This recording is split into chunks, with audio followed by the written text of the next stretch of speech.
dish? So that's honestly What it would one of be the like? main reasons I prefer the pairings. Because you can elevate how high you get? Yeah, you can decide, like, when I give you, say you have 5 courses and I give you 5 different types of concentrate with that, like, you get to decide how much you want to consume, how many times you want to consume it. If you don't want to do every single one of the pairings, you can take it home. It's really, you have a lot more control in your own hands. If you are someone that eats edibles all the time, you know, I need 7 milligrams, and you could somehow figure out a way to get that exact amount out of a dinner, that's great too, but it's just a little bit more difficult to do, I think. Okay, I can know, and that makes sense. And so that would make, it lets you kind of dictate a little bit rather than saying you have to drink all of this glass of wine. You're treating it somewhat like that, like, have as much of this bottle as you like. Exactly. Yeah, okay. And so do you have some, like, you don't mix your... Do you work with certain companies? Oh, sorry, go ahead. I was going to say, you don't, like, mix your, like, if you're going to a wine pairing or anything like that, or a food pairing, you're not often having an alcoholic dish. Yeah, it's paired with it alongside. It's paired with it alongside. And sure, like, people argue that, like, wine, obviously, you're dealing with acids and things that have a lot going on with your palate, and cannabis concentrates, especially rosin, like, you have lipids to work with, so maybe not quite as dramatic, but I mean, there is something happening in your mouth for sure. Like, you start to see things like cannabis sommeliers, are coming up, at least it's a term, and it's starting to be kind of, looked at somewhat in the same sense. And you were talking about artists earlier, and how, the culinary field has always been artistic, but you've been working with chefs, and in different ways you see how they get, transmit their beauty. Is the weed industry the same way? Is it all? Are we playing the same hits? Who are we working with? What does that mean? Absolutely, man. People are, I mean, like, if dads are too crazy, do we have, like, flower guys that we work with here in town? Yeah, I mean, there's that. Do you buy them black market? All types of people. Yeah, I mean, traditional market for sure. Traditional market. Yeah. I like that word. That's where the better flower is. Oh, for sure, yeah. 1,000%. We're smoking it right now. Flower that comes from a few lights is always going to be better than flower that comes from many. I mean, that's all we're smoking on right now. Yeah. I mean, so shout out to the guy who met me in a parking lot where I was posted my... Shout out. I mean, that was awesome. And guy in the parking lot. Man, I don't know what his real name is, but we talked for a couple minutes, and he had some sticky doja, and so we fired it up, and then we hit some of your wax. Are you growing at your house, or are you pressing your own rosin? I just moved, so not right now, but I do usually have my little 2 to 4 light grow going on for rosin. What's your preferred way to get high? Hash. Puffco? Nah, I prefer my rig at my crib. Here, I'll bring the Puffco, but there's a... It's the road. It's perfect for the roadie. It's the roadie. Yeah. It sits in the cup holder in the golf cart. It's so perfect. It makes you want... I mean, it's a genius concept. It's really genius. It really is. And good for the dinners, too. I mean, it makes it... I mean, having your rig is nice, but... something you can have right at your table and do like that. I've noticed that people dig that in that setting. What do you think the scene's going to be like in Denver when we start looking at the cannabis restaurants? Will there be, like, rigs there, like you drink out of a martini glass?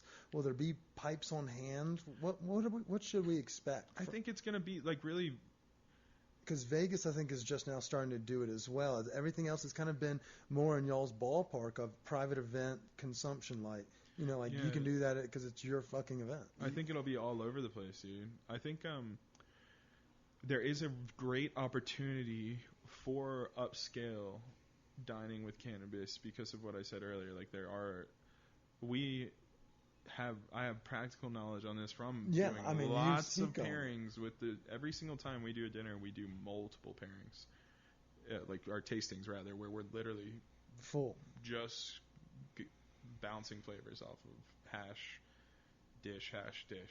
Give a shout out to some of the chefs that you work with, because I feel like people ask me all the time, but I mean, they could just go straight to the source, which you are the source. When people, a lot of chefs were engaging in my questions I was asking on social media, and so it prompted us to just kind of, I was like, let's do an episode and talk about it. And so you're going to kind of help bounce or answer some of these questions off that we just kind of field about it, because people want to know what's the best way to get in touch with a cannabis-infused chef or someone to come into their home for just a dinner party or something like that. Yeah, I mean, we have a great network of chefs that we work with, wonderful people. I mean, how do they get in contact with you? Denver in particular has a really great community of passionate people in general, because we have a lot of young people that are kind of in that part of their life. So it just I mean, you see it in not only like demographics, but like obviously it's a little scary, the analytics that we can get back on our podcast like listeners as well as our Instagram and YouTube followers. Like, it's scary how much information you get.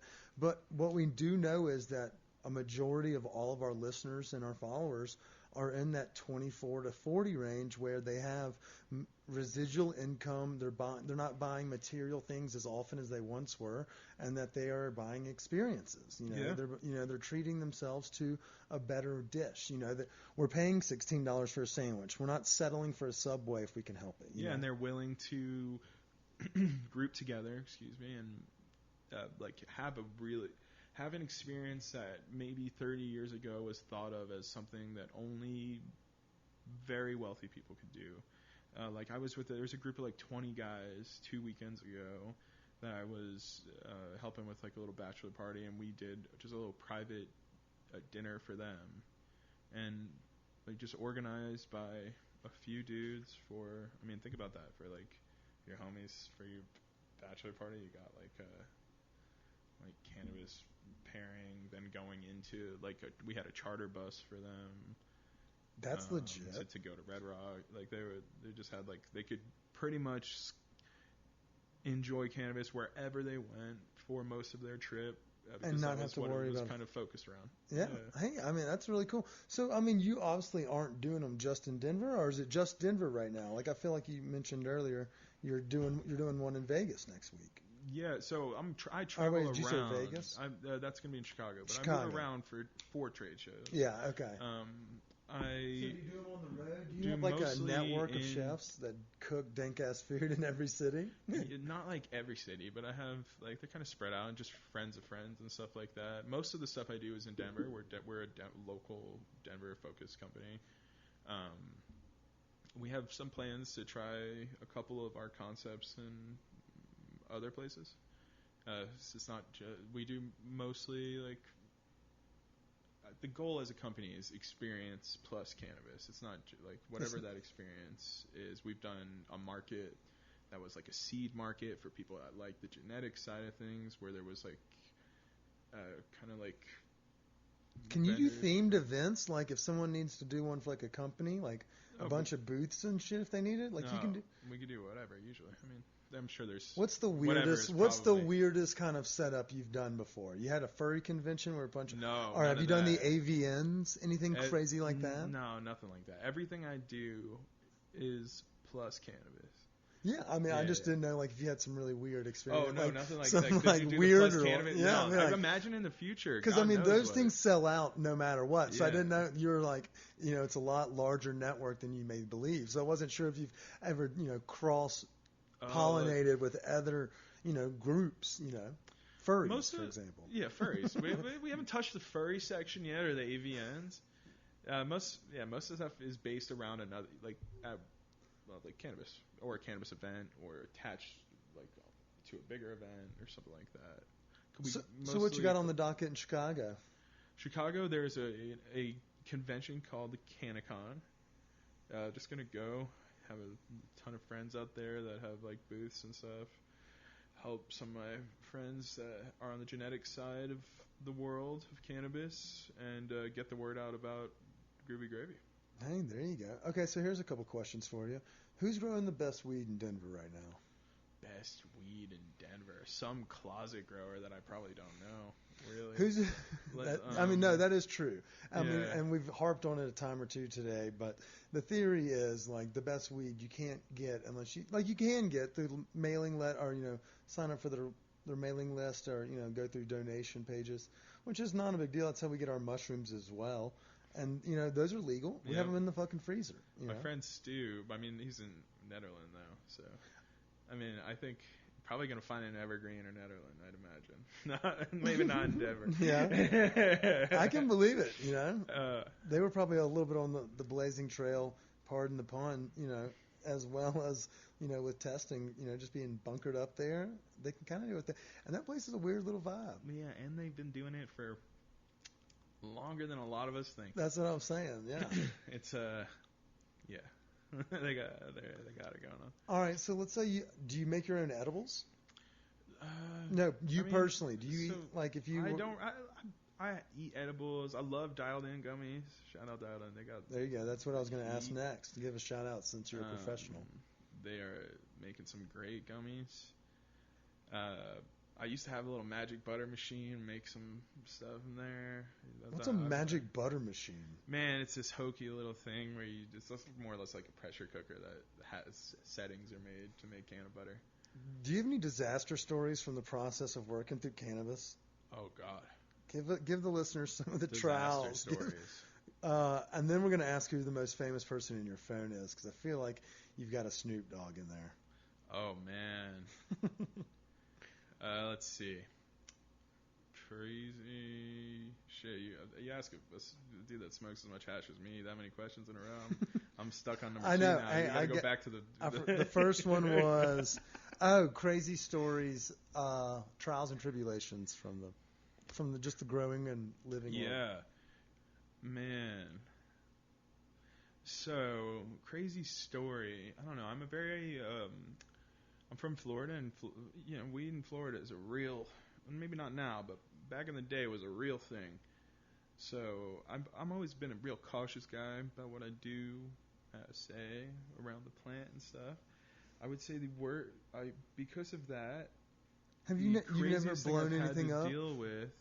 Oh no, the BHO thing I did with I've played with like a vac and like a little tube and stuff for a bit, but nothing like that. I've been making water hash for a long time. What was the crazy?